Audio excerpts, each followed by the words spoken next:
Welcome to Songwriters from Here and Away. This is a show that focuses on new and established songwriters from Atlantic Canada, across Canada, and around the world.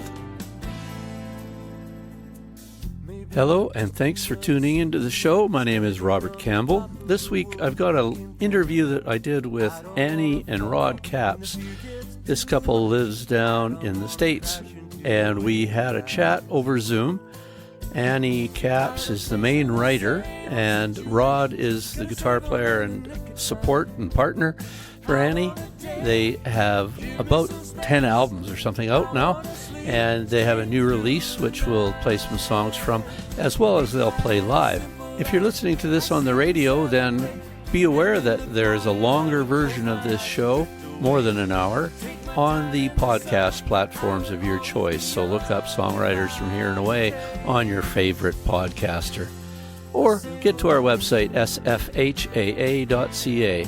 Now, here's Annie and Rod to share some of their story and some songs. Thank you for coming into the Songwriters from Here and Away green room. This is our office here in Dartmouth. Whereabouts are you guys located physically today? We are physically in the basement of our home in Chelsea, Michigan, just outside of Ann Arbor. I mean, for your listeners, I'm holding up my hand. We're approximately here. Just above the fatty part of my, right thumb. in the belly of the thumb. Oh, gotcha. Yeah. How long have you been there? Is that where you grew up, kind of thing? No, we try not to count one of the years. We moved out to Chelsea in 2005, except for 1 year when we had to move back to Ann Arbor, and then we loved Chelsea so much, and we found another place back out here a year later. So gotcha. Rod, on the other hand, was born and raised Ann Arbor. Yeah, and Washtenaw County is really, but yes, I grew up in Ann Arbor, and I have always, for the most part, lived in Washtenaw County, except for going to school out in Chicagoland in the late '80s, and a brief stint with me. Annie, in the Royal Oak area, yeah. Yep. Annie came out of the, I guess, what would you call it, Birmingham, Royal Oak area? Detroit. I like to call it a suburb of Detroit, just because, yeah. We floated around, outside of the big city for a while. But we met in Ann Arbor, and we lived in Ann Arbor as well as Chelsea, which again is just a little bit outside. So it's very. I never spent time down there. I've only driven through and drove through Chicago and through Detroit, and all these different places down there, and there's some lovely areas down there.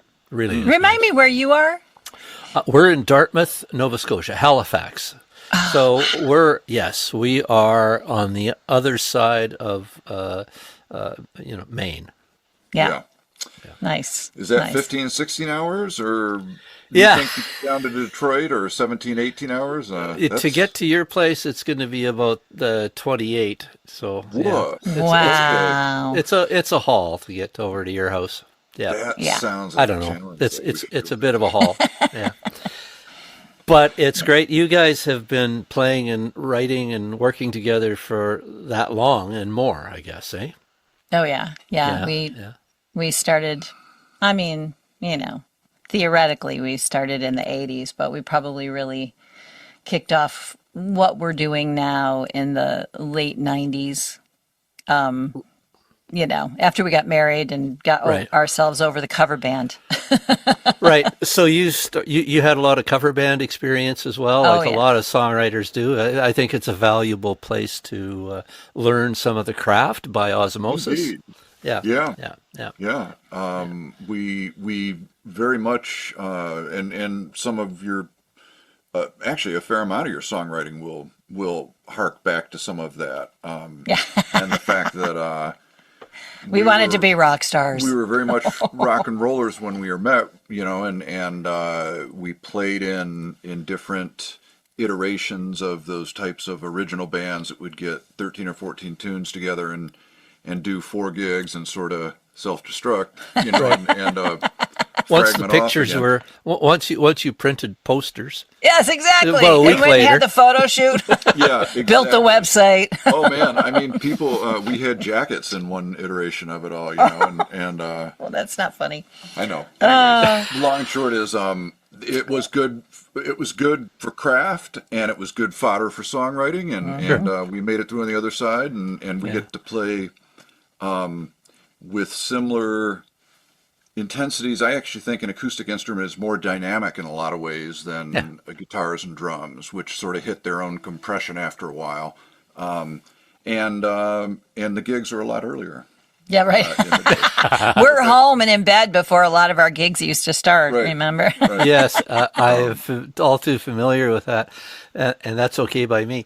So, and now I've seen a lot of releases, albums. How many albums do you have, and tracks and stuff do you guys have in the archives? We are working on, right now, our 10th album. Yeah. Yeah. And I'm counting, well, I'm not counting my solo project, but I'm counting 2 earlier releases that we don't talk about typically. I have a couple of those as well. Yes, so right. that's Don't okay. we all? Yeah. Yeah, they are sophomoric with a little less. Yeah. I know, but there are, some of our peers are working on their, 34th record. Sure. Like some people are just so absolutely. prolific. We took, big gaps. And so we started probably, our very first record we put out in early 2000. Yeah. Probably just, when I say early 2000, I mean the year 2000. I'm going to skip ahead to later in our conversation so that we can get to a track right now. This is Annie talking about Lightning Strikes. Lightning Strike is the very first song I wrote for the Songsmiths. And Rod and I had just gotten back from New Orleans, the Folk Alliance International down in New Orleans. And I mean, it was our first time going to the Folk Alliance in a long, long time. And when I saw that they were going to be in New Orleans, I'm like, oh, we just need to go because we can write this trip off. And so we did, and it was beautiful. It was really cool. And so, I came home with all this imagery from New Orleans, and then got invited to be part of the songwriting group and had to write a song that was due at the end of February 2020. And the prompt was "If Only." And I mean, frankly, those are 2 words that I don't like. Yeah. Like the very first prompt of this songwriting group that I joined was "If Only." And I'm like, oh, because that's no good. I don't want to wallow in the world of "if only," because, that's a kiss of death, right? So, and I try very hard not to. Could have been a contender. I know. It's just like, oh, if only I hit it. Well, it's too late. If you're saying those words, it's either too late or it's not going to happen. Or just do it. Anyway. Right. Yeah. Anyway, I don't know. I don't know how. This was just a total exercise in fun and imagery. And I have a magnetic poetry wall, but that I use sometimes has funky little turns of phrases on it. But I also had the words written down. I don't know where I got it. Have pipe, will dream. Thinking of pipe that's dreams, great. right? Yeah. And I just started with those words, and that's where the song came from. I still have those. Have pipe, will dream, where, that little thing that I had written. I forgot all about that. But it ultimately became a song for people who, the idea that lightning only strikes once or never strikes twice in the same place. The idea that somebody, just was passionately, something that was very bad for them happened to them, but they want it. They want more of it, So you figure it out, like somebody who doesn't know when something is bad for them. So the metaphor therein lies. Right. Gotcha. Yeah. But I also just love the way this turned out musically. Rod's playing the viola on this song, and it's got just this beautiful we had intensity a lot of fun and putting this together. This is a track that Michael Shimon did as a drummer, did an exceptional amount of work too. So. Yeah.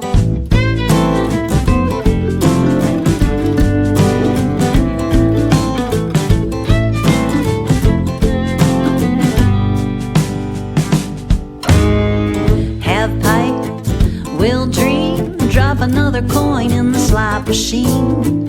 Snake eyes, ace as high as a kite. If only there could be another lightning strike. Spin of the bottle, luck of the drawer, living every day like it's Mardi Gras, looking for your face on Frenchman Street tonight. If only there could be another lightning strike, but you only hit once, and you hit so hard, you threw me off my game with your electric charm, and you struck me down, down to the core. But I wanted more, I wanted more, I wanted more. Say a prayer, cast a little spell, spent my last dollar on the fortune teller. Was that really you or just another look-alike? If only there could be another lightning strike.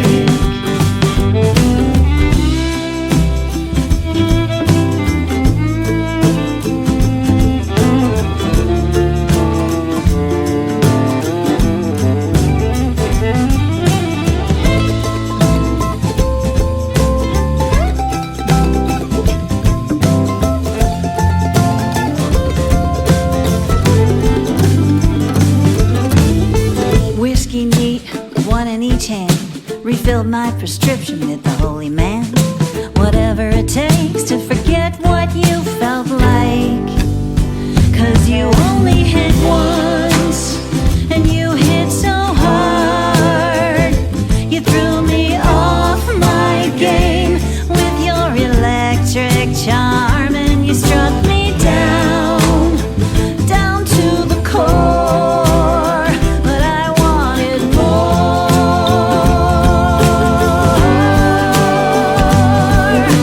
If only there could be another lightning strike,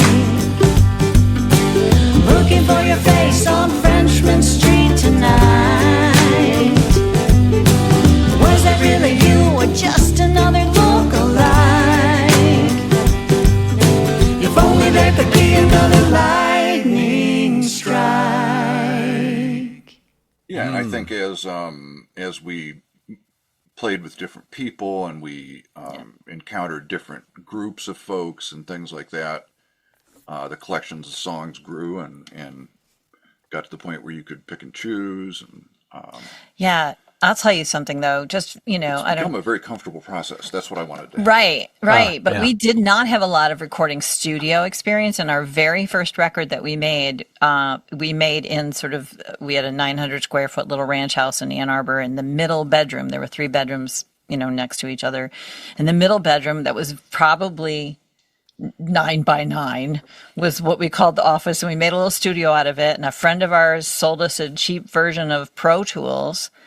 And we made that record with him and me. And then our friend, it was all this sort of early on experience of doing everything remotely. Our friend in California did the mixing. He took the hard drive out. Took the hard drive and, or mail it to him. something, I don't know. I don't remember the nuance of it, but it was. And then after that, we went into the recording studio for the rest of our records. But the very first one we did. And now, of course, the last several, where you see me right now, we're making our records. Yeah. Sure. Yeah. And we accumulated enough chops and enough gear that we can catch our instruments well. If we need to spice them up, if we need to mix them a certain way, we have studio Big Sky studios in Ann Arbor that we use. Right. Well, you have that microphone in front of you, Rod, which is the ear. You got the Shure 7, I think it looks like, and SM7. Yep. Yeah, and that looks like what is it? The ear shot? Ear Trumpet Labs. Ear Trumpet. Yeah. Delphina. Yeah, the ear trumpet. Yeah. We like the way this catches the voice and the instruments together. Yes, they are a fabulous microphone. Yeah. We use that for all our live streams. I use this one for all my vocal tracks. Yep. I mean, for the last, I don't know, we bought this several we records into ago. one of these with an engineer just putting it up as a scratch vocal for her, and it has a notch that's really nice with your voice. And, that's probably 15 years ago. Easily. Yeah. Yep. Yeah.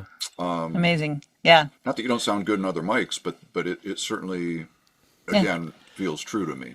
Yeah, and it's funny, you said about doing the recording remotely and sending a hard drive back, and now you did that 20 years ago or whatever, and that was long before remote recording became a thing. And you had a Shure 7 about 15 years before everybody else did. Now they're popular. I can't even. Yeah, I mean, honestly, we just were winging it. We didn't really know what we were doing, but it became a very. It just got really comfortable, and other than one record, we've made all our albums in the same studio, right? And in Ann Arbor, as Rod mentioned, Big Sky Recording. We worked with two different engineers there. The first one we worked with moved out to California, and this last several records have been Jeff Michael is his name. He's the owner of the studio, and he's terrific. And if it ain't broke, keep going.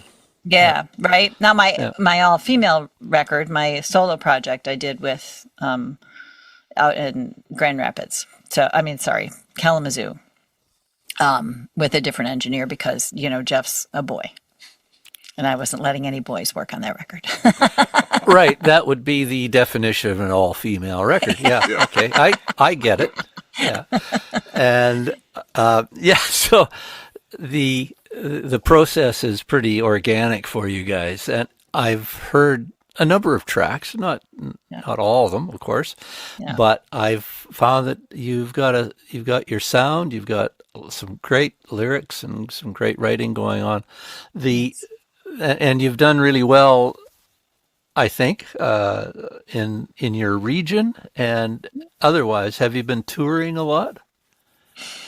I wouldn't say a lot, no. And certainly not as much as we'd like to. We've been, as because we met through the Folk Alliance International, that we started, networking and making a lot of connections of folks in the Midwest area, but we've also gone over to the Northeast region and we've gone to the Southeast region and have been really fortunate to find little pockets of places where there are some venues that like what we do. And so we were able to tour a little bit out east, Maryland area, Pennsylvania, and then this, and New York. And then this last month we went over to Kansas and Missouri and found, had a nice little tour over that way. But a lot of house concerts and a lot of small venues that are, have their own kind of... the bread and butter of the folk musician, right? Yeah. Right, exactly. Yeah. Exactly. Yep. So we're working on it. Cool. Yeah. Just wanted to butt in and remind you to check out Songwriters from Here and Away online, sfhaa.ca. We have all sorts of stuff up there, including all the podcasts. Now back to Annie and Rod. Our latest record that's called Love and Rain that we put out in 2023. I can't believe it's been 2 years already. It feels like that went really fast. As always, I think your newest project is, your favorite because it's the songs that you're immersed in, but you're also playing those songs so often. But the first cut on that album has become kind of a fan favorite and certainly one of ours that we play at every show, and it's called Mr. Crow. I always felt like this song fits beautifully on the record, but the theme of the album is, there's love songs and there's songs that have rain in them and there's, the two working together, and all the songs on the album really fit that love and rain thing. And then Mr. Crow kicks off the album with just like really no reference, but it just felt right. So anyway, Mr. Crow, I belong to a songwriting group called the Song Salon, and I do the Song Salon. You came to Song Salon, didn't you? Yep. Yeah, I've been there a couple of times, Yeah. Similar to what you're talking about in your other songwriting group that's happening right now, simultaneous. Right. But I also belong to a group called the Songsmiths that I joined in February of 2020. And so as you can imagine, all over COVID. And what this is we get a song prompt every month and we submit it via video onto this private Facebook group. And there's 12 of us. So, a lot of the album, Love and Rain, were song prompts from the Songsmiths, and Mr. Crow was one, and the prompt on that was coffee. And there was a lot of time over COVID where I was sitting on my back deck and just playing to the birds And Right. we have a very active crow community in our backyard. Do we not? Yeah. Yeah. I joke around that this crow is not liking what I was playing. I was just playing a little lick on my guitar and just trying to figure out what. And, it's amazing how, like, you can open up the floodgates just by talking to a bird. Right. So I literally just started, playing this little lick on my guitar, pedaling these two notes, and started singing to the bird. And, the rest is history, as it were. And you'll hear the word coffee in there. But, Okay, yeah. somewhere, and that's initially the trigger, but not Right, the exactly, ultimate right? end point. Yeah, exactly. And I wasn't really thinking of the word coffee, right? Because, like, it was like, well, how am I going to fit coffee into this song?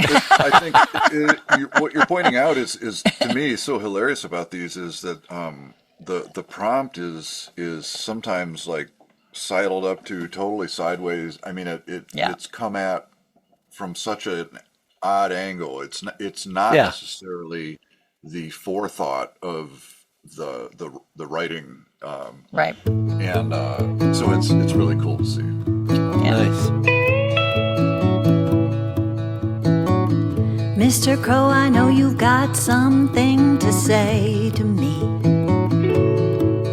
From your unobstructed view up on the wire.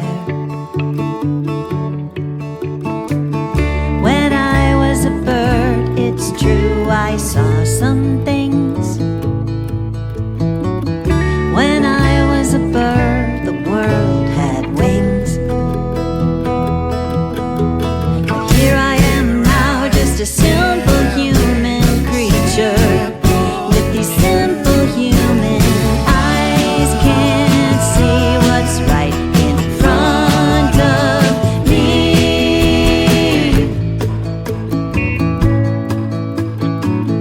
Mr. Crow, it seems you've got a lot to do today.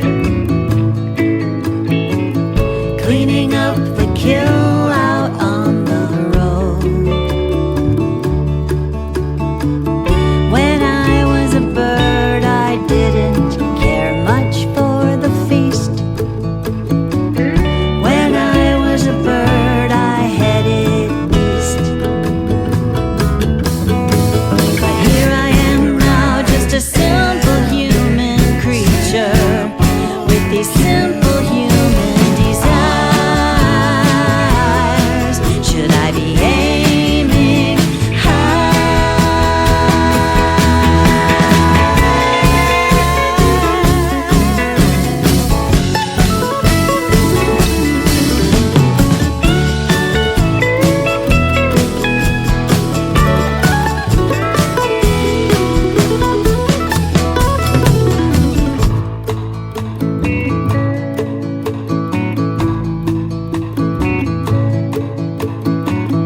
Mr. Crow, you are my very favorite color.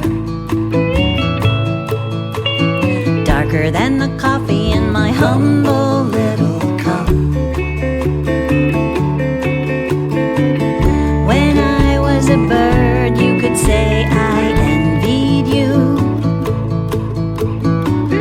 When I was a bird, I was blue.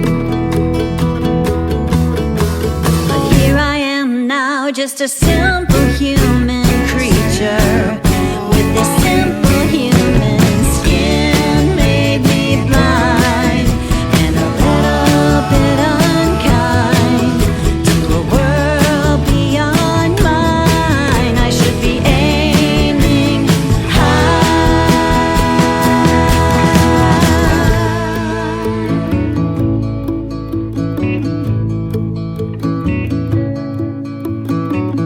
Mr. Crow, I know you've got something to say to me.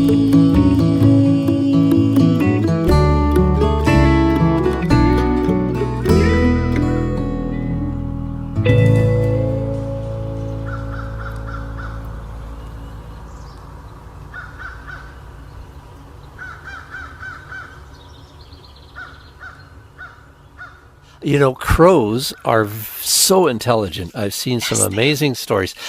I'll tell a quick story because a neighbor back in British Columbia, he was a bit of a tough guy, you know, and he was all ticked off at the crows, and he killed one of them, like on purpose, right?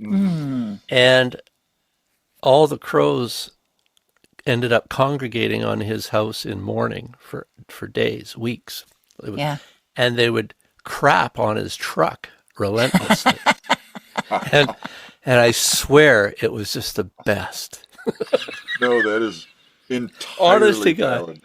Yeah. We have a friend Lauren was just telling me a story that today. My friend Lauren was just telling me a story about, because Mr. Crow is one of her favorite songs, about her sister had a bunch of crows that were, you know, just being really loud and obnoxious, and she wanted to get rid of them. They were hanging around, and somebody had told her to get a recording of a crow in distress and play it, and it would scare them away. And as you say, it was the opposite. All the crows literally were like, they came around and wanted to know, like, is this if they wanted to rescue or help this? Yes. And they're amazing birds, birds. Yes, I know. Very fortunate. I wish I could say this song, it had, you know, more the specific reference to crow, but essentially it was just me, you know, having a conversation, an existential conversation of imagining a past life as a bird, and not having learned a damn thing. Well, that's fantastic. So, where are you at with the next projects? Well, we are working on it. Yeah, we've got the foundation of about eight or nine tunes down now. Bass and drums, and Annie's guitars, and her vocals are starting to get laid, and I need to put guitars down, and our mandolin player Jason Denny will come in and do his magic, and I don't know how many outside players we're going to put on, but we're contemplating some of that. It's nice to paint with all the colors when you have the chance, you know. Sure, yeah, and if you have the friends and they're the solid players that fit the bill, it's nice to use them for sure. Right. Absolutely. Yeah, we have a wealth of, I mean, it's an embarrassment of riches, as they say, in our community of people who are incredibly talented. And we do have the same core band that we've been using for the last, I was just counting, Neverland, When They Fall. So this will be the fourth album with this band. Fifth with Jason. Yeah. Because Ozzy, our bass player is Ozzy Andrews, and the drummer we use is called Michael Shimon, and he's terrific. So, great. Yeah. We're very well. And you know, the thing that happens with bands, as we know as players, after time, you read each other's minds a little bit, and the gel is fabulous. And if Rod wants to go left or right, or Annie wants to go left or right, you know what? Oh, okay, he's going over here. Let's go over here with him, right? You're down the same road. And it's just a thing of beauty that happens over time. Yeah. It is a dance, and we've been so fortunate to have these folks hanging out with us. Oh, yeah. It's very intuitive. We're to the point where it's like, I'll bring these new songs in, and it's just, we could almost record them, you know. A lot of people do go into the studio setting and then just take their band and go like for a weekend, or, you know, and come out with an album at the other end. And we have not had that luxury just because, you know, scheduling and all that, but we really have. Sometimes the very first thing that they play is just exactly right. You know? Sometimes we'll lay it down and circle back to it. Even after we've tried to find something different or something elevated or this or that, suddenly you're back to sort of what that first take was. So that means that, that I think it's what you're describing, that we have good instincts together with it. So. Yeah. Cool. For sure. Yeah, so that's on its way. Nice. Well, we'll look forward to that. Do you want to play a song live? You want to play one of those? Sure. Okay. Play one of the new tunes? New tunes? Yeah, we're going to play one of the new songs. I have to tune this up. Yeah, he's going to make me tune too, I guess. So it's probably one of those things I should do. That's a lovely guitar, a double cutaway acoustic guitar. Who made Isn't it that? awesome? This is a guy named Abe Wechter, who was a Gibson luthier. I think he left Gibson in the late 80s. And it is very much a thin neck, narrow neck. It feels electric, which is sort of where I came from. And I picked it up about 25 years ago and have just sort of formed around it. And the double cutaway makes it so you don't miss your Gibson SG quite as much. Exactly. Although I never had an SG, I think this stays in tune a little better than an SG. Yeah, most guitars do, yeah. But, you know, I don't think about how nice this is until I'm up against a 12 or 14 fret, and suddenly it's like, oh, yeah. I've got the extra room. I would have to roll up into cello position, you know, to do that kind of stuff. So this one, okay, so I'll give you a little preamble on this one. You know, there's so much going on at this stage in our lives. I'm going to be 64 this year, and we're, you know, as we were talking about our past in the rock and roll world and just, you know, sort of dreaming about becoming rock stars, and when we were in our late 20s and early 30s and not sure what in the heck we were doing. We had day jobs. We had, you know, just so much going on in our worlds, and we had so much going for us, but we didn't know it. And then, you know, fast forward, life takes over. Now we're at this stage where we're helping our parents. You know, my stepmother just downsized out of a very, very large 5,000 square foot house into like a little tiny 500 square foot apartment, and she's not one to easily let go of things, let me just say. You know, I could regale you for hours with that drama, but suffice it to say, there were a handful of things that made it back to our house. In the process, I'm also sitting here going, what can we get rid of? I do not want to do this to anybody. And, you know, so we were trying to downsize ourselves, but what should show up in the basement of this house that never threw anything away but an old 8-track player?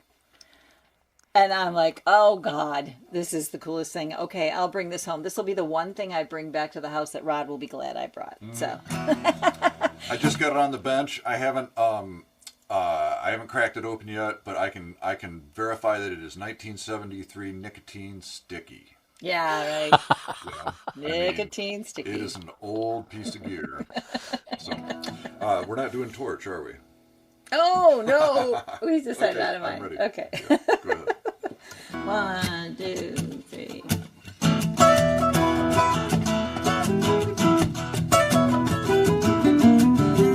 Tearing it up on Michigan stages, Jackson DeRozan shooting for the stars.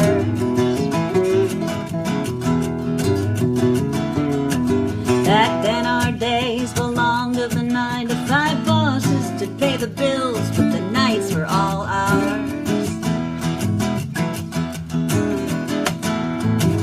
Now me and my leather and platform shoes, and I know that I had all the right moves. PA speakers and guitar amps held together with duct tape and clamps are too heavy to lift these days. We fly till they're out of sight and out of mind.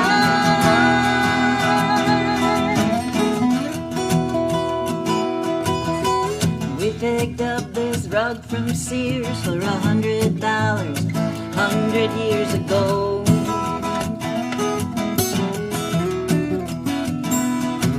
This third-hand couch has seen its share of naps, kisses, fights, and stupid TV shows.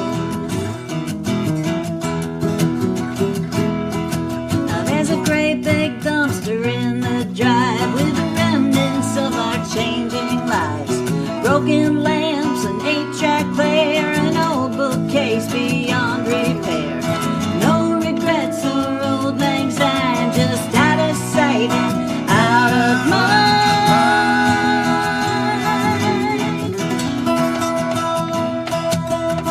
Can't go back or hit rewind, so we need to leave it all behind.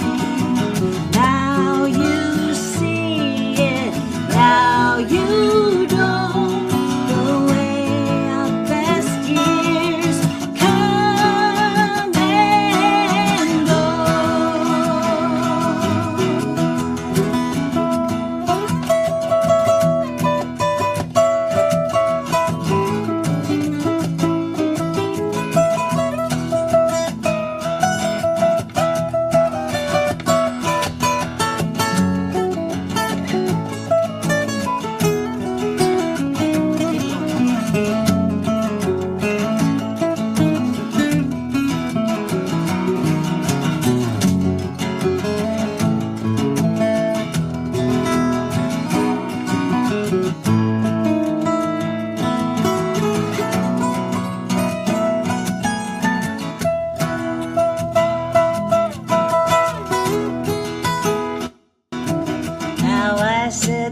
I can make God laugh.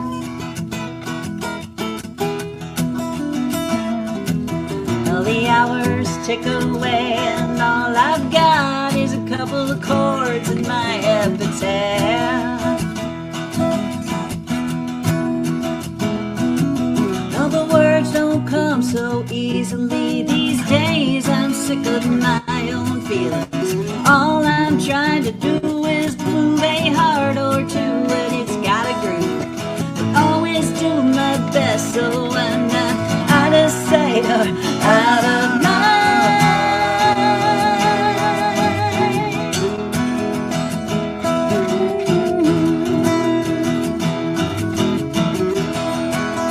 Big rock band finish.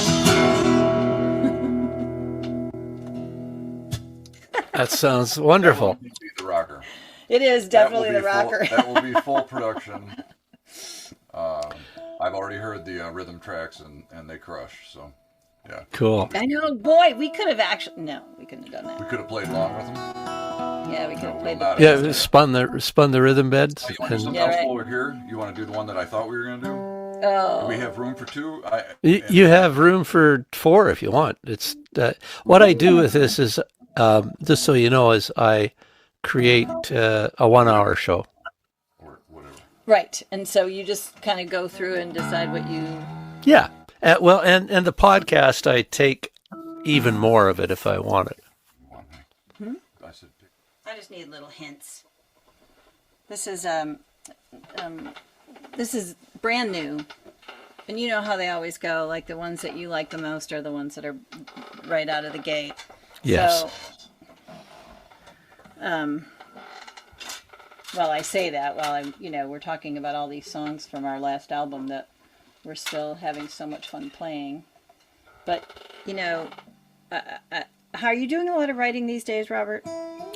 I am doing more now. I'm starting back into it. I took a hiatus for a good, almost a year of not writing too much, doing some Yeah. co-writing. But yeah. Yeah.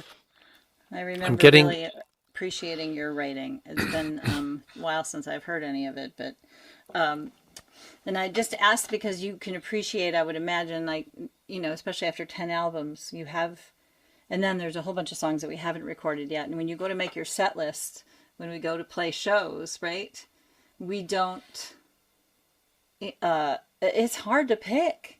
Yeah. You want to just play for 3 hours. Yeah. Yeah. Nobody wants to hear that much of us, No. but it's like, I would just we just want to go play our songs as much as we can. And so, I don't know, we've been doing these live streams, which we're doing one tomorrow night Yeah. with the quartet. They come down here and hang out in Right. the basement. And I've enjoyed the live streams. I've seen a few of them. So yeah. Aw. we it's tricky to, to keep a couple sets worth up in the air though and ready. It's a moving window that moves through the body of songs and Right. And we've been doing some fun stuff where we go back to we're gonna do a revisit, a 20-year revisit of an old album. Correct, 20 years. Yes. Oh my gosh. And actually, the guys don't know it from the album. We're going to teach it to them as if we were just sitting in the room teaching the tunes to them, and sort of reform them in that sense, and then just do a show. And this Right. is all a shameless ploy to try and get the last couple boxes off the shelves. Because,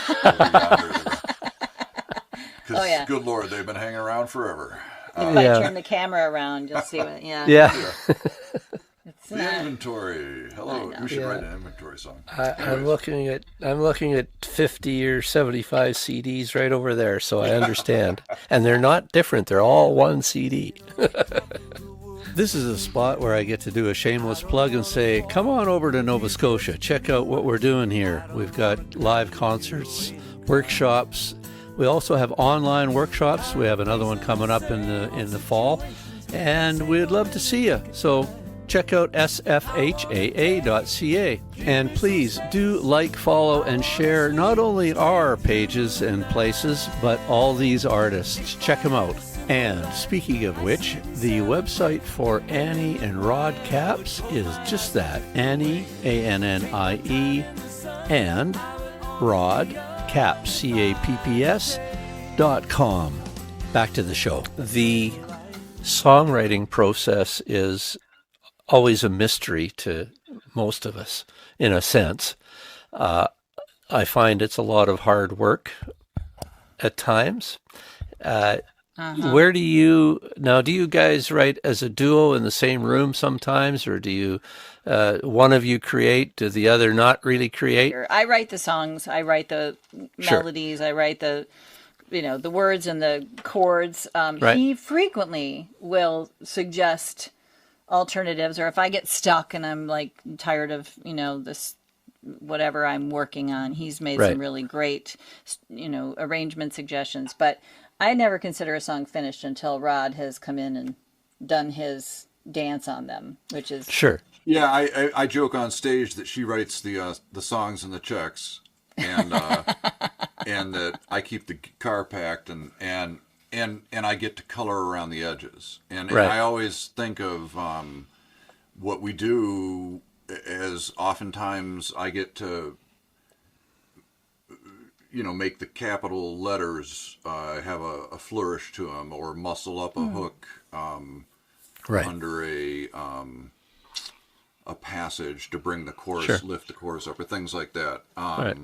he should be a songwriter though, right? With all that, Well, add the flourish to the capital letter. I just,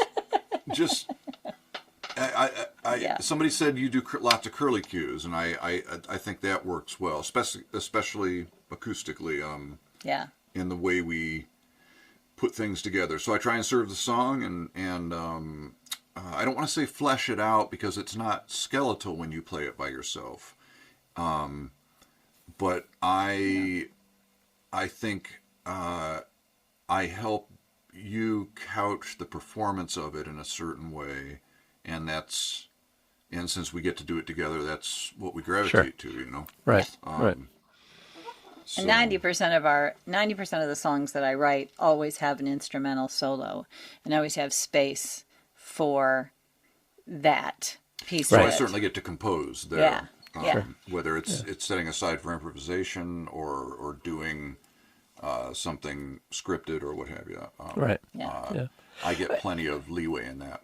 I was commenting. We were talking in a songwriting workshop the other day about parts and how a lot of songwriters play. They'll bang out the song, but they don't think about the pieces of the song as parts unto themselves, and the melodic function of what you're playing on the guitar, the melodic function of this guitar lead, or the hooks, and really you can put it together a series of hooks in a sense that are nested together to create the song, right?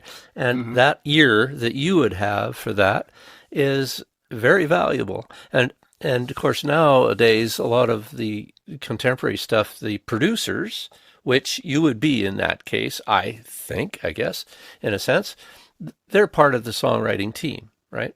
So Yeah. yeah, Yeah. it's a different Although I thing. will correct you that generally speaking, I'm the producer of these, the thing, and he. However, you are absolutely right. What he does, to me, the hooks of the songs come out of Rod, like Right.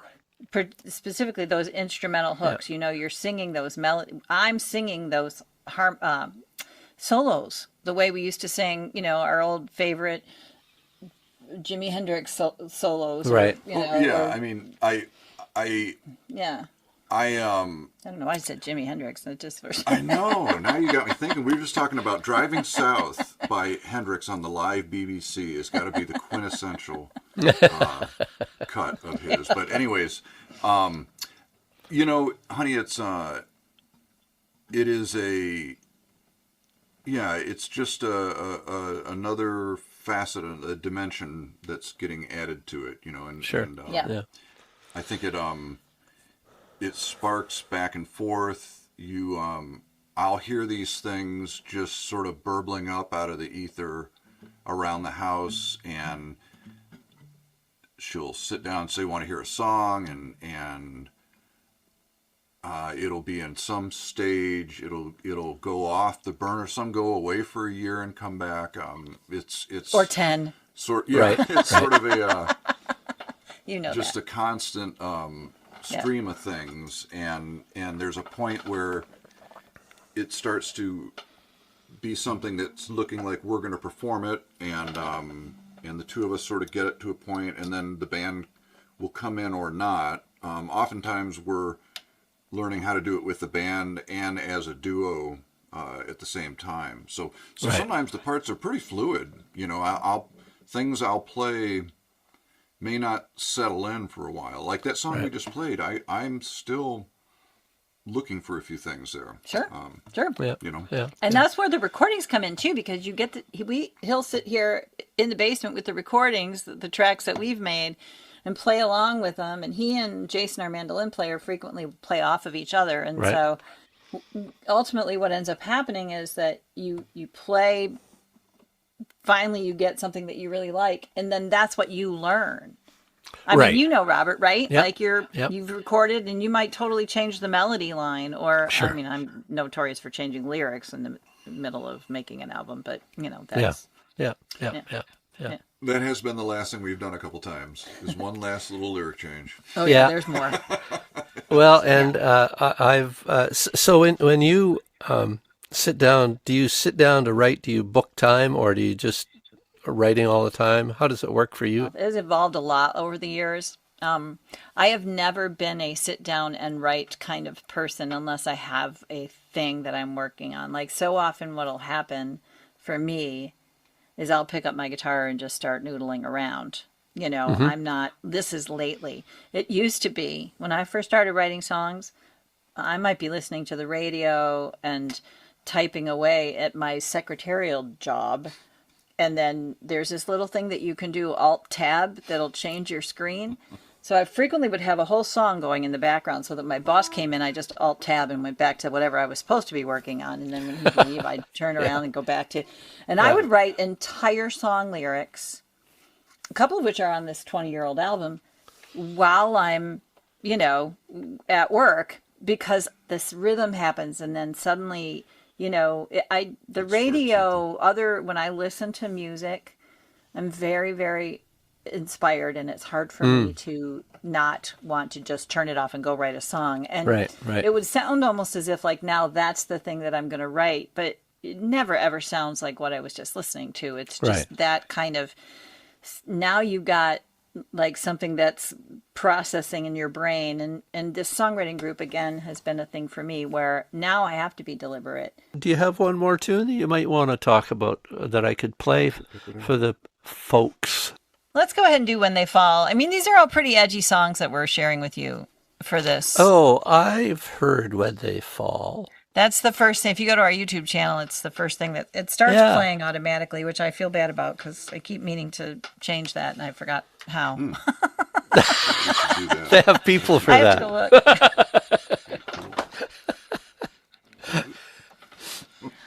look. Let's see. I wonder. Yeah, this is under the camera. So is this track that we're going to play, When They Fall, is that on your previous album?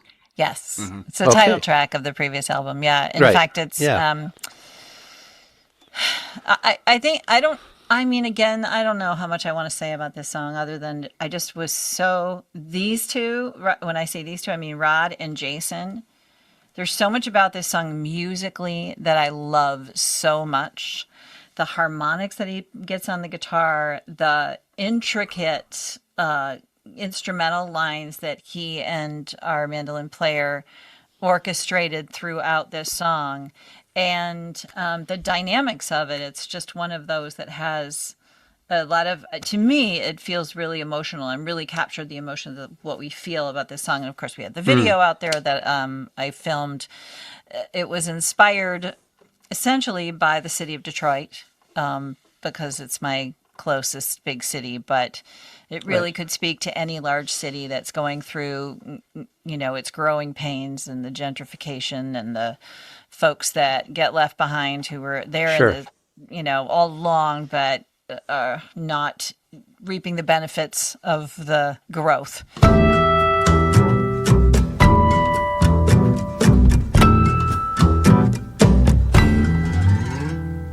Climbing up on the scaffolding, 200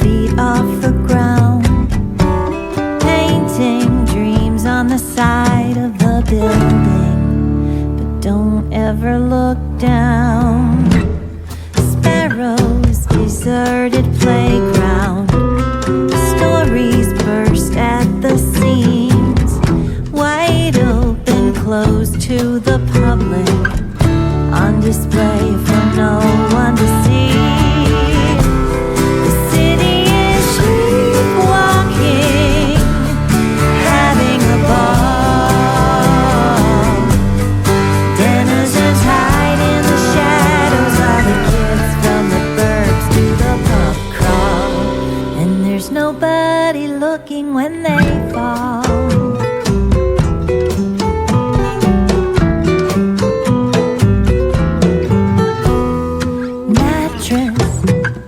Rescued from curbside, mangled malt liquor cans, needles, remnants of chalk lines, no looking for next of kin.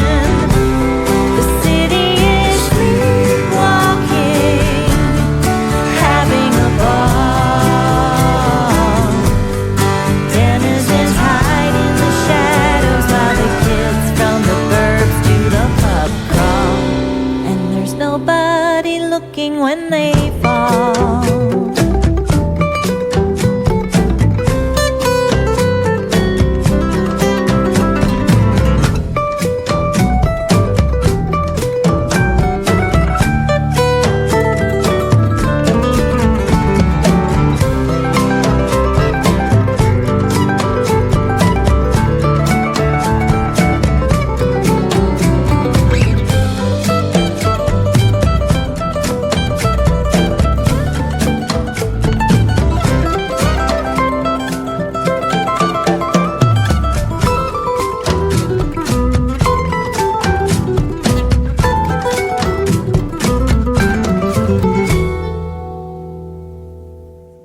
Climbing up on the scaffolding, 200 feet off the ground, painting dreams on the side of the building, but don't ever look down. Don't ever look down.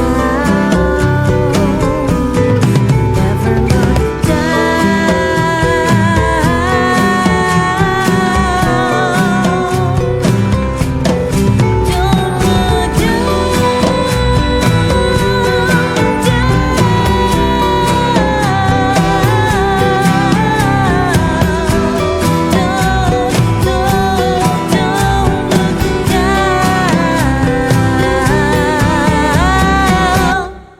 Detroit is not the only city that I'm aware of that is suffering the vagaries and disruptions of the neo-capitalist Yes. agenda. So, Yes, amen. Well put, sir. Was articulating all that. So yeah, that and it became the theme of the.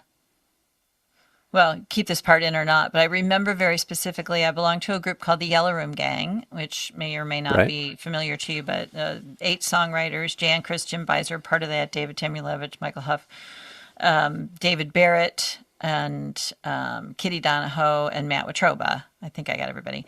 And we were regularly meeting once a month at least. Yeah, we were meeting once a month. And we just get together and do what we do now with the Song Salon. You know, we'd have some works in progress that we share with each other, but this is was just the 8 of us. And this song was almost done, but I did not have the line "when they fall." I had the chorus, that whole the city is sleepwalking, yada yada, that part of it, and it ended before that line. And when I brought it to them, and essentially David Barrett said to me, "You're missing your title." And I realized, so much as you can imagine with songwriting, that I don't work with titles. A lot of people, they come up with the title of the song and then they write to that title, right? Or the title comes out pretty quickly. The title of my songs generally come after I've been working on it for a while, and I understand what I'm writing about when that starts to reveal itself. And so in this Right. particular case, that song title was what was missing in that line. And I remember adding, "There's nobody looking when they fall." I remember adding that line very specifically, and it was fun. You should talk about like the music, like how that, I don't know if you remember when you guys were working on that. It there was a couple different things that came up as we started through it. Ozzy, our bass player, said, "Well, that's a tango," and he basically placed a tango bass line, if you will, that feel that Dun, dun, dun, dun. Yeah. Yeah. and that informed a number of things, and similar to that other piece that we were playing, there's a lot of interplay between that B7 and the C. So there's these sharp little half step smears that are going on, and both Jason and I know that, well, I should speak for myself. I was interested in doing some passages with the guitar that were like displaced octaves. So they're just linear, but every other note is kicked up an octave. So you get this laddering effect. And I found that was laying itself out very nicely with some of the things Jason was doing. Mm-hmm. Yeah. And then, as silly as it sounds, we were noticing some similarities to some of the old metal tunes we used to listen to, particularly the Scorpions, and we're joking around with the fact that just the hilarity of the hair bands of the 80s. And Now they're going to hear the Scorpions with that. I know, Yeah. and so yeah, we were actually, I'm sure we in some way stole a couple of runs here or there, and we get to do a little chase around of again, of curlicues, sort of chasing each Right. other around and down into the sort of the final lyric. So for me, that's much fun. I don't have to concern myself with these words and things like that. I am running these threads and again trying to stay out of the way of the tune and help it out, and Yeah. I get to have my own little fun with it. So It's fab. He's a great mandolin player, oh yeah, Okay. and Yep. being able to work off someone like that is a joy, isn't it? It makes yeah. I mean, I've been. it gives you so fortunate. much room to move. Yep. Yeah, and the ideas kick back and forth. Yeah, Yeah, very much so. yeah. Indeed. We notice it when he's not around, like, because we know what's missing. But if people hadn't known that other part was there, what Rod does stands entirely on its own, Sure. in a beautiful way. But it's so interesting to me. And I was going to say something else about that song that, it really speaks to all of these songs, actually.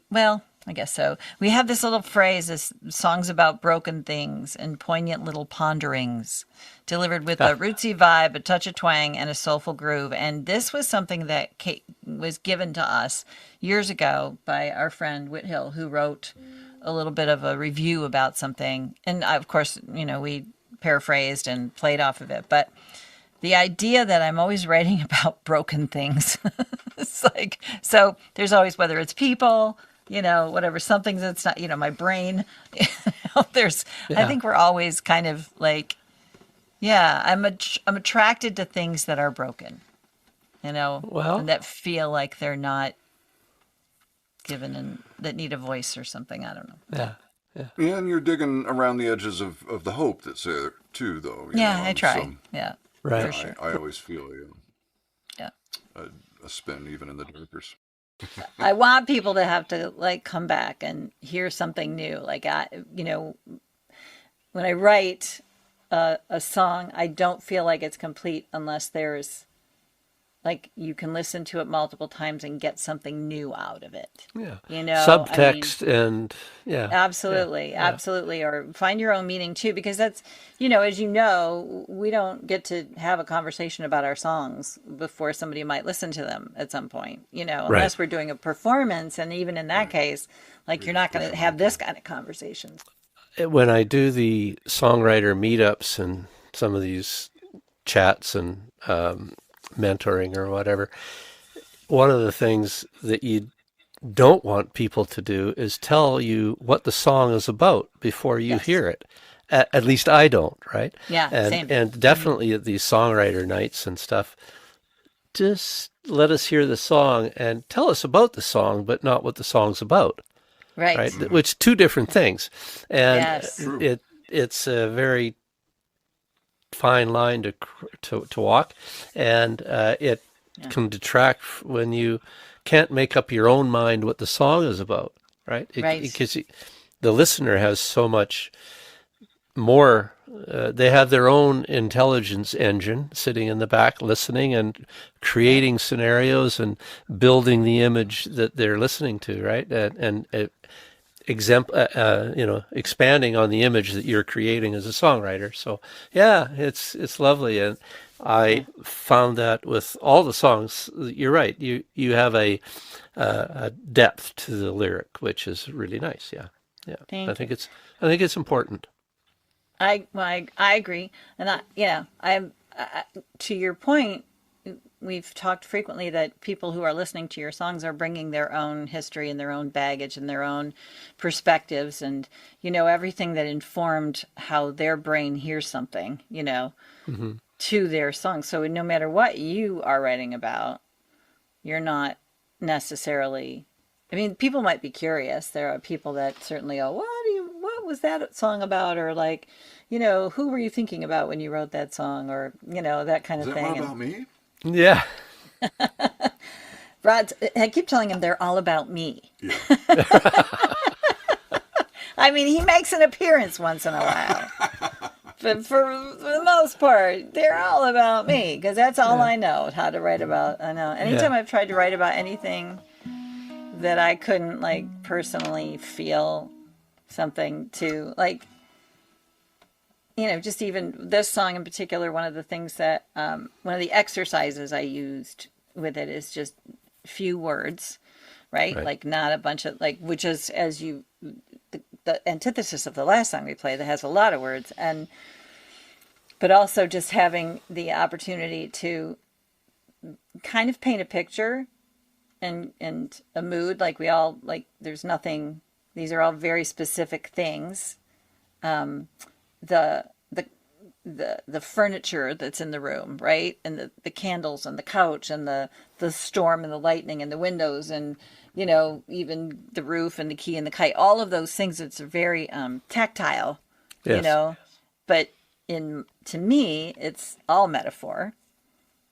Right. You know, right? So anyway, yeah. And it's also a love song.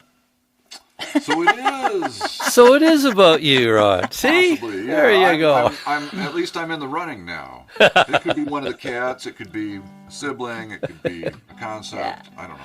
Yeah. But I'm in the running then. Yeah, Well, well, hopefully there'll be a much more eloquent version of that song on the album. But, you know, thank you for letting us try it out on you today. Yeah, that's fantastic. This is what it's all about.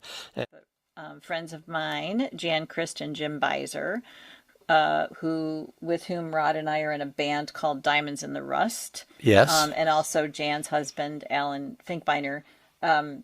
Big Jan members and of Jim Farm as well. Yeah, exactly. Yeah. Jan and Jim and I put on a songwriting retreat and have been doing one. We just did our 6th annual. They started kind of out of COVID. We did them virtually, and then now they've become in person. And this next song that we're talking about playing for you is one that came out of that. And so we also do a prompt. We give the prompt the week before so people can think about it and start working on it if they want to. But we as songwriters, as the instructors or the facilitators of this thing, I did not start working on this until like the day before. But it was just, again, another one of those, you know, times when I I think I just started doing.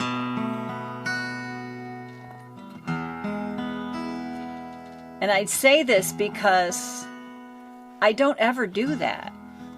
I'm either doing Travis something, picking or something. or Yeah. picking or strumming, trying to find a groove. I don't think I've written a song where it is this, like, and I imagine a piano on this too, my friend. So, which I wish I could play the piano. It's just E and B7. Yeah. Anyways, I throw one more chord in it later, but, well, actually two, kind of. So, yeah. Are you going to do it? Shall we play it? Sure. Have Felt at like her. a perfectly Would good love that. introduction to it. Okay. It's called Torch Song, and you'll understand. I'll tell you about the prompt after we play it.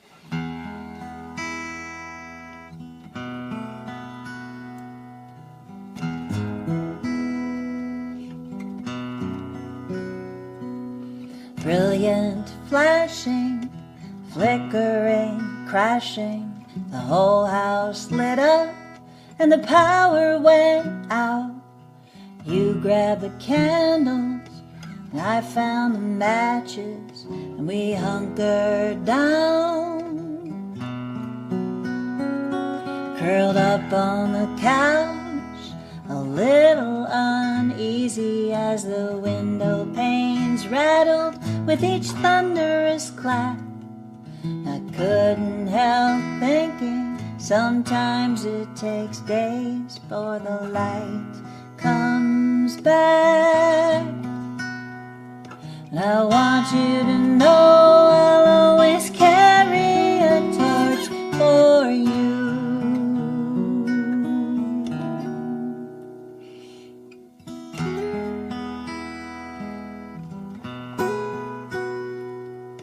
It might sound strange, but I really don't mind when the electricity goes out in the night. Maybe we should climb up on the roof with a key and a kite. Whatever it takes, I'll always carry a torch for you.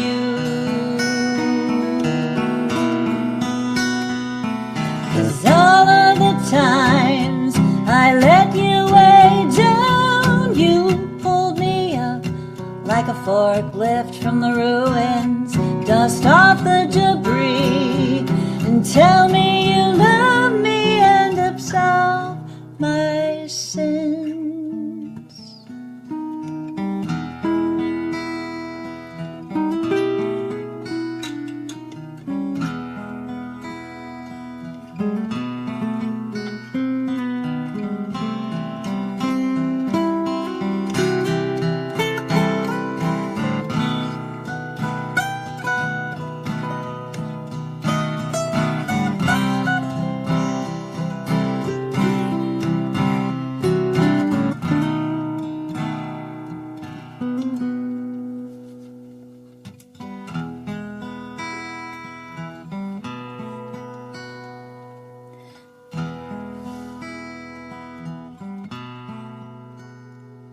Now our eyes adjust slowly in the dark.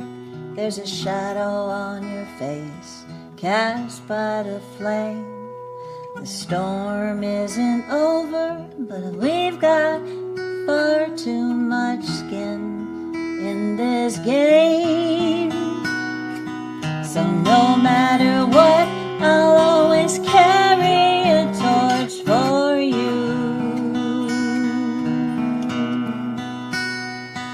I hope that you know I'll always carry a torch for you.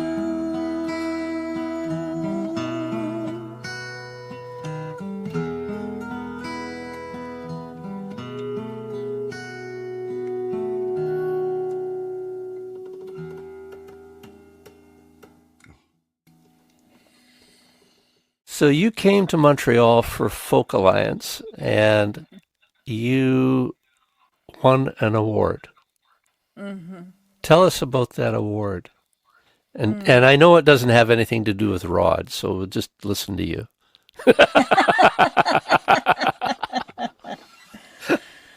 Okay, so it's called the Spirit of Folk Award, and they give them out every year to people who have demonstrated a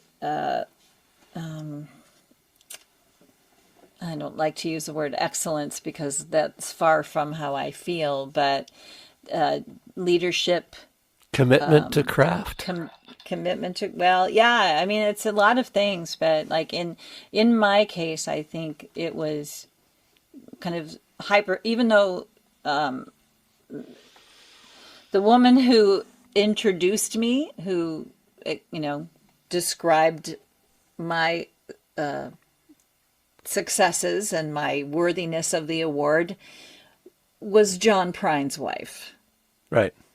Fiona Prine, and that blew my mind.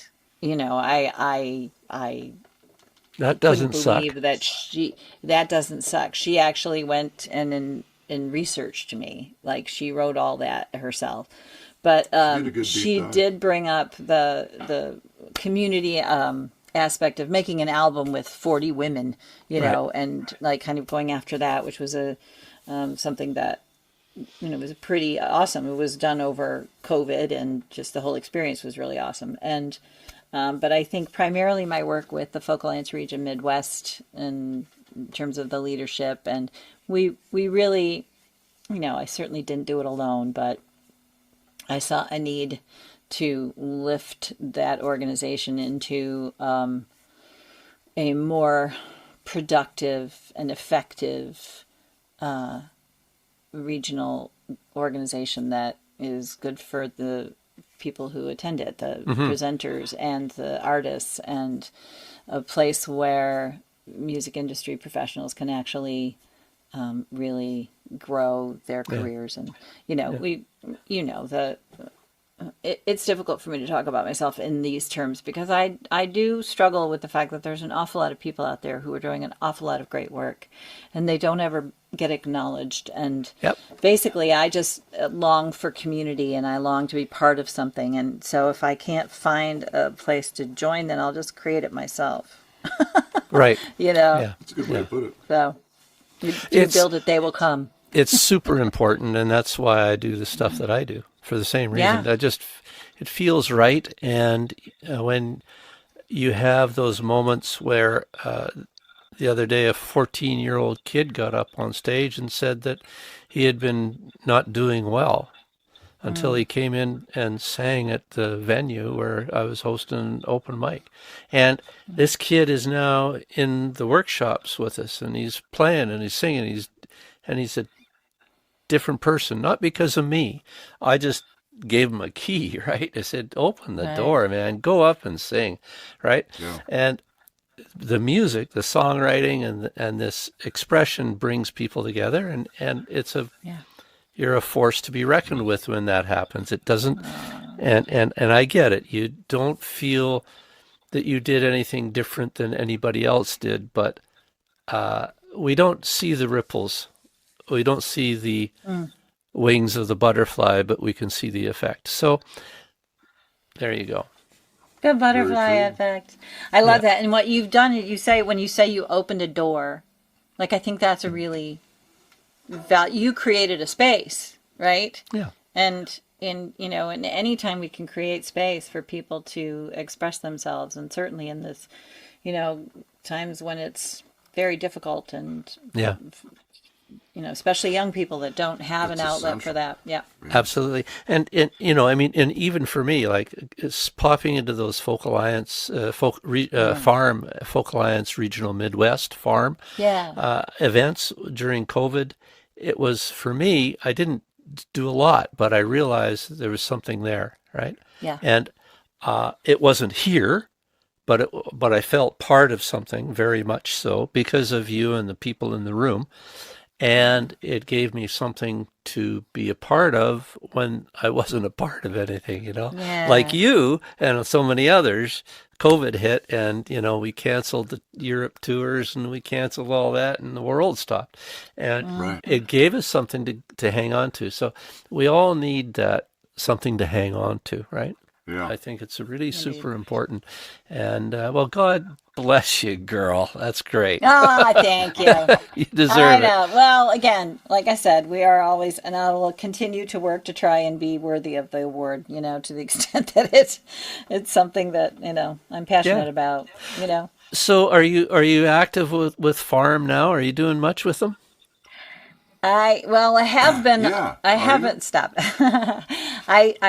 The conference director, as you know, 2 years ago, I passed the torch over to the wonderful Ellen Stanley, who's been doing an amazing job, and fresh energy, fresh perspective, younger, more connections for her, in her world. She's bringing it in a big way. I have just been continuing on with the virtual connections part, stayed part of that team and have helped run their virtual performance lane, and we meet, every other week. And so that core team is still around. And then, which is Charlie Mossbrook and Smitty Smith, who, Charlie is now on the FAI board, and Smitty is still on the board. I just got talked into being on the board again. They appointed me back to the farm board, so I am back on the board, will be, but essentially I've been involved all along anyway, so I don't see that changing much, except that now they won't pay me to do some of the work I was doing. Teasing. And just for those who can't see it, Rod is laughing in the background. Yeah.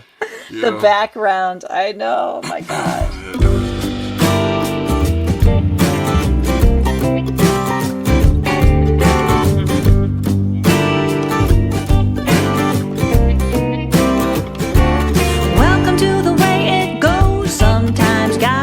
Things to do than moaning and crying.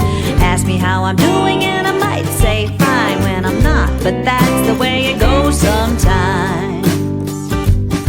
Well, my scrambled eggs on rye came out over easy with a big old side of bacon that was undercooked and greasy. Our server had her hands full with a guy behaving sleazy. What's a poor girl supposed to do? Well, something that you said rang truer than true. You said, welcome to the way it goes. Sometimes got better things to do than moaning and crying. She really wants to kick it when the sun don't shine, but she can't, and that's the way it goes sometimes. On the way to see our favorite band in Nashville, left the house an hour early, traffic's bumper to grill. Big bang boom, all the cars stand still. Oh, what's a poor girl supposed to do? There's something that you said rang truer than true.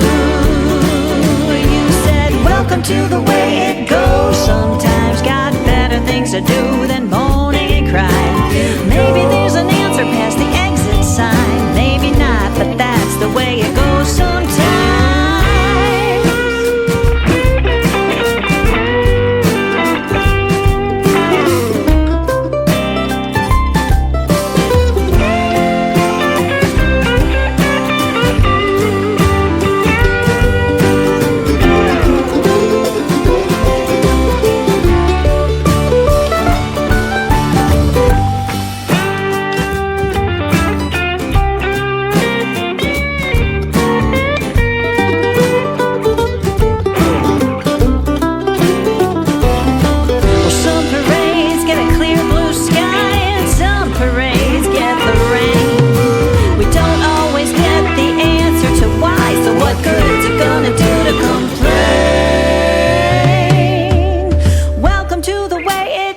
Sometimes got better things to do than moaning and crying.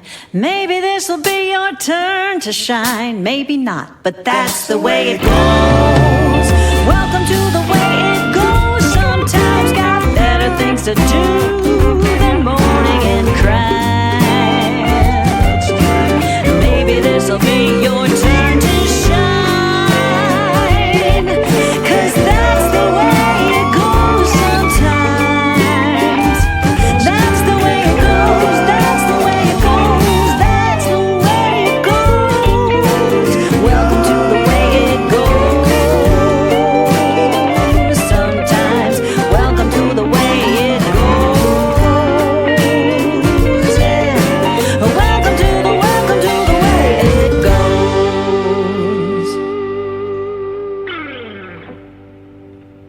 So tell me about this tune. The way it So goes. much. This one. How did you write the darn thing? How did I write the darn thing? This is going to be one of those times when it was not at all me sitting down with my guitar picking up, but this is a true story. I was making breakfast and Rod was just hanging around, like, we were talking, and I was telling him a story about how a friend of ours had a show the night before, and another friend had been talking to that friend, and that friend was lamenting the fact that there were not a lot of people made it out to the show, and they were feeling really bummed about it. And Rod said, Well, welcome to the way it goes sometimes. and I said, hold please, breakfast is going to have to wait. And immediately went into the other room and started writing this song and the very first thing that happened was, welcome to the way it goes sometimes, got better things to do than moaning and crying. And like the rest of it, that whole chorus just came flooding out. And he said, and I said, well, that's truer than true. I think I really said those words in response, but I just thought it was so funny that he said that because it sounded a little snarky. It wasn't supposed to be snark. It was really supposed to be empathetic, like, Right. Yeah. I've been there, I get it. Welcome to the way it goes sometimes. Yes. You'll get through it. But all of that was unspoken and it came out Yeah. snarky. It came out snarky, Well- but we say it to ourselves all the time now. Sure, Like, yeah. we do. We just do. We get stuck in traffic and we're just like, oh, welcome to the way it goes. Well, So Rod, it's- that's better than saying, when's my breakfast going to be ready? Yeah. Yeah. Well, that's nice. So what's for breakfast? For what's for breakfast? Yeah.